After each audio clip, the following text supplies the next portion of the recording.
கர்த்தருக்கு ஸ்தோத்திரம். இந்த நாள் தேன்துளி நிகழ்ச்சியிலே உங்களை நான் மீண்டும் சந்திப்பதில் அதிக மகிழ்ச்சி அடைகிறேன். நாம் இந்த நாளில் கூட வேதத்திலிருந்து இன்னும் ஒரு பெண்மணியை பார்க்க போகிறோம். அவர்கள் ரெபேக்காள். வேதத்தில் ஆதியாம் புத்தகம் 24ஆம் அதிகாரத்தில் 15வது வசனத்தில் அவரை குறித்து சொல்லப்பட்டிருக்கிறது. அவர்கள் யார் என்று சொன்னால், ஆபிரகாமுடைய சகோதரியனாகிய நாகோர் என் மனைவி மில்காளுடைய குமாரனாயிருக்கிற பெத்துவேலுக்கு பிறந்த ரெபேக்காள், பெத்துவேலுடைய மகளாகிய ரெபேக்காள் என்று சொல்லப்பட்டிருக்கிறது.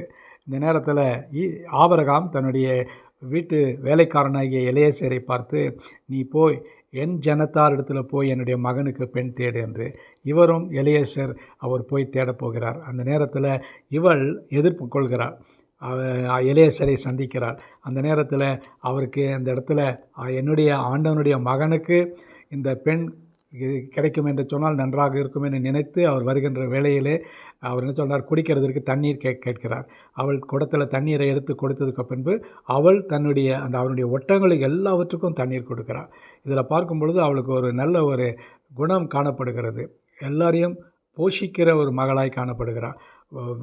யாராவது எதிர்பாராத வெளியே தெரியாத ஆளாக இருந்தாலும் கூட அவர்களை உபசரித்து அவர்களுக்கு தேவைகளை சந்திக்கிற ஒரு மகளாய் காணப்படுகிறார். அவரிடத்தில் இந்த நல்ல ஒரு குணம் காணப்பட்டது.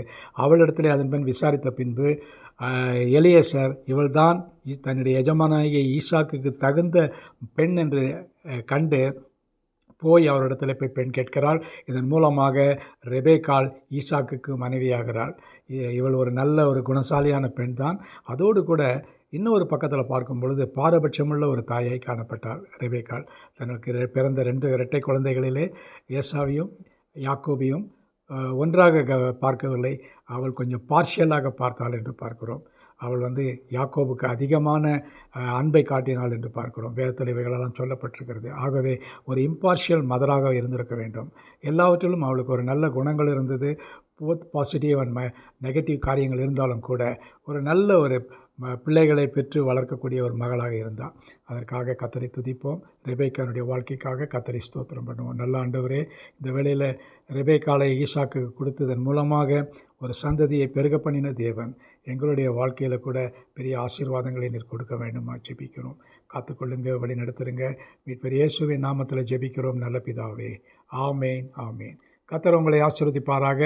இந்த நாள் உங்களுக்கு ஒரு ஆசீர்வாதமும் மகிழ்ச்சியான ஒரு நாளாக அமையட்டும்.